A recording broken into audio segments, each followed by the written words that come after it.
டாடாடாடா விஜய் சாரை குறை சொல்கிறதுல மற்றவங்கள பற்றி பேசுகிறதுல ஒருத்தர் எதிர்க்க வராங்கன்னா அவங்கள எப்படி டார்கெட் பண்ணி அழிக்கணுன்றதில் தீவிரமாக இருக்க நீங்கள் மக்களுக்கு செய்யலாம்ல. இப்போ இதுன்னு உங்களை குறை சொல்கிறாங்கல்ல, இப்போ ஆப்போசிட் எதிர்க்கட்சி கூட விமர்சனம் பண்ணுறாங்கல்ல, அதெல்லாம் நிறைவு செய்யலாம்ல. செஞ்சுட்டா ஐயோடா சாமி இவங்கள மாதிரி யாரா பண்ண முடியும்னு சொல்லலாம்ல. புதுசாக எதாவது பண்ணலாம்ல, மக்களுக்கு பண்ணலாம்ல. பழைய ரேடியோ மாதிரியே தேய்ச்சினே இருக்கிறீங்களா அதே மாதிரியே. இன்னும் அதே மாதிரி போய் சொல்கிறது கேட்டால் அவங்க ஊழல் செஞ்சுட்டா இத்தனை கோடி ஊழல் செஞ்சுட்டான்றீங்க. நீங்கள் என்ன செஞ்சீங்க? மக்களுக்கு என்ன தெரியாமையா இருக்குது?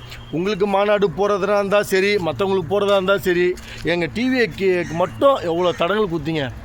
ஒருத்தர் வராரு அப்படின்னா உங்களுக்கு ஏன் வயிறு ஏறுது? நீங்கள் தான் எவ்வளோ பெரிய ஆளுமை, எவ்வளோ பெரிய ஆள் நீங்கள் நினச்சா போதுமே. நீங்கள் செஞ்ச தமிழ்நாட்டுக்கு எவ்வளோ நல்லது செஞ்சுக்கிறீங்க. நீங்கள் செஞ்ச துரோகத்துக்கு மக்கள் உங்களுக்கு 2026 சரியான பாடம் புகட்டுவாங்க. ஆனால் நீங்கள் ஏன் இப்படி பண்ணுறீங்க? எத்தனை வருஷம் வாழ போகிறீங்க எல்லோரும்? இன்னும் 1000 வருஷம், 2000 வருஷம், 3000 வருஷம்? ஒரு பிறப்பு ஒரு இறப்பு, அவ்வளோதான் லைஃபு. அதுக்கு நடுவில் சண்டை, அவன் வளரக்கூடாது இவன் வளரக்கூடாது, இப்படி போகணும் அப்படி போகணும், எவனா லைட்டாக அப்படி முளைச்சி வந்தால் அவனை அழிச்சிடணும். இதுக்கு நம்ம பிறக்கலைங்க, வாழ்கிறதுக்கு பிறந்திருக்கோம். கடவுளுக்கு கொடுத்த பிச்சை நம்ம பிச்சை. அதில் ஏன் எல்லோரும் நல்லா இருக்குன்னு பார்க்கணும்ல. ஏன் அத்தனை அழிக்க பார்க்குறீங்க? அவங்களுக்கு திறமை இருக்குது, அவங்க பண்ணுறாங்கன்னா அவங்க வளர்ந்து வரட்டும். நீங்கள் தான் எத்தனை வருஷம் ஆளுமை. சரிப்பா நீங்கள் நல்லது செஞ்சுருந்தா உங்களுக்கு மக்கள் ஓட்டு போடட்டும், போட வேணான்னு யாரும் தடுக்க போகிறதில்ல. அவங்கவுங்களுக்கு என்ன யோசனை வருதோ, நீங்கள் 5000 குத்தாலும் சரி 50000 குத்தாலும் சரி, அதுதான் நடக்கும். இங்கே தலையில் ஏது இருந்தால் நீங்கள் வரப்போகிறீங்க, இல்லைன்னு சொல்லலை. வாங்க, நான் இல்லைன்னு சொல்லலை. மற்றவங்க குறை சொல்கிற மாதிரி நீங்கள் இருக்கணும்னு தான் நான் கேள்வி கேட்குறேன். விஜய் சாருக்கு நான் சப்போர்ட் பண்ணலப்பா, அதை விட்டுருங்கப்பா. ஏன் மற்றவங்க குறை சொல்கிற மாதிரி நீங்கள் ஆட்சி நடத்தணும்? நீட்டை இது பண்ணிவிடுவேன் நீங்கள், அப்படி பண்ணிவிடுவேன் நீங்கள், அங்கே அதை பண்ணிட்டேன் நீங்கள், இதை பண்ணிட்டேன் நீங்கள், இத்தனை கோடி ரூபாய் என்னென்ன பூங்கா, நிறையா பஸ் ஸ்டாண்டு, இதுக்கெல்லாம் இத்தனை கோடி தேவையில்லை, இத்தனை கோடி ரூபா தேவையில்லை. எது மக்களுக்கு தேவை? நிரந்தர வேலை. ஒருத்தராது இத்தனை வருஷமாக நடத்துகிற ஒருத்தராது நிரந்தர வேலைன்னு ஒரு வீட்டுக்கும் போய் கேட்டிருப்பீங்களா? 5 வருஷத்தில் எலெக்ஷன் லாஸ்ட்டு 4-5 மாதம் அப்படியே தலையை காட்டுறீங்க. அதுக்கு முன்னாடி ஒரு வீட்டுக்கு போயிருப்பீங்களா? வீடாக போய் என்ன குறை இருக்குது ஏது இருக்குன்னு கேட்டிருப்பீங்களா? கேட்டுருந்தா மக்கள் ஏன் உங்களுக்கு தானப்பா அவங்கள மாதிரி கிடையாதுப்பா, இவங்கள மாதிரி முடியாதுப்பான்னு சொல்லியிருப்பாங்களே. ஏன் சொல்லலை?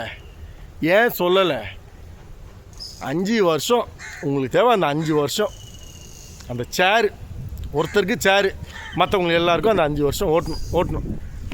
திருப்பி அடுத்து ஓட்டணும். எப்படி அடுத்தடுத்து ஓட்டணும். அப்புறம் அவங்க ஃபேமிலியில் இருக்கிறவங்களுக்கும் ஓட்டணும். எப்படி அப்படியே உங்களது மட்டும் பார்த்துக்கணும். மக்கள் உங்களுக்கு நம்பி ஓட்டு போடுறாங்க, இந்த விரலில் ஓட்டு போடுறாங்க. இந்த மக்கள் என்ன பாவம் பண்ணாங்க? இப்போ கேள்வி கேட்க வரவங்கள அச்சு ஒருத்தரிங்க. சரிப்பா, அப்போ நீங்களே நல்லது பண்ணணும்ல சாமி. அடுத்தவங்க வைத்தியத்தில் ஏன் கொட்டிக்கிறீங்க? இதெல்லாம் வியாதி வந்து தான் போக போகிறீங்க. எல்லாம் வாழ போகிறது ஒரே வாழ்க்கை.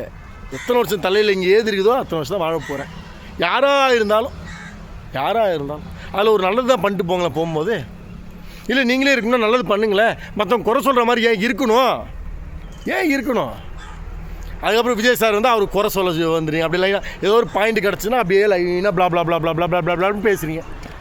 அப்போ உங்கள் மேலே சுட்டி காட்டணுன்னு விஷயம் எவ்வளோ எடுக்கலாம், எவ்வளோ பேசலாம் சார்? அடுத்தவங்களுக்கு குறை சொல்கிறது இல்லை சார் அரசியல். மக்கள் சார் கேட்டால் மக்களுக்காக தான் இருக்குன்னு சொல்கிறீங்க. மக்களுக்காக என்ன சார் இருந்துட்டீங்க? ஒரு வீட்டில் என்னென்ன பிரச்சனைன்னு தெரியுமா?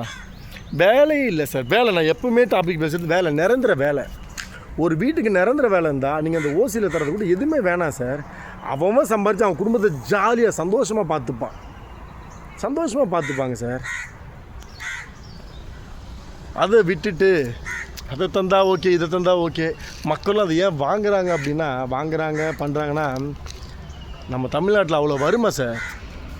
நீங்கள் நினைக்கிறீங்க அப்படி இப்படி எத்துறோன்ட்டோம், இப்படிலாம் எத்தனை வரல சார். சொல்கிறது உங்களுக்கு வேணால் நீங்கள் மனசாட்சிக்கு சொல்லிக்கலாம். உங்கள் இதில் இருக்கவங்க எல்லாம் பெரிய ஆளாக இருக்கலாம் சார்.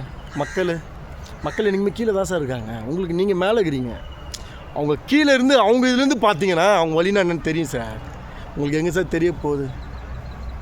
நன்றி சார். மற்றவங்க வயிற்றுச்சில் கொட்டிக்காதுங்க.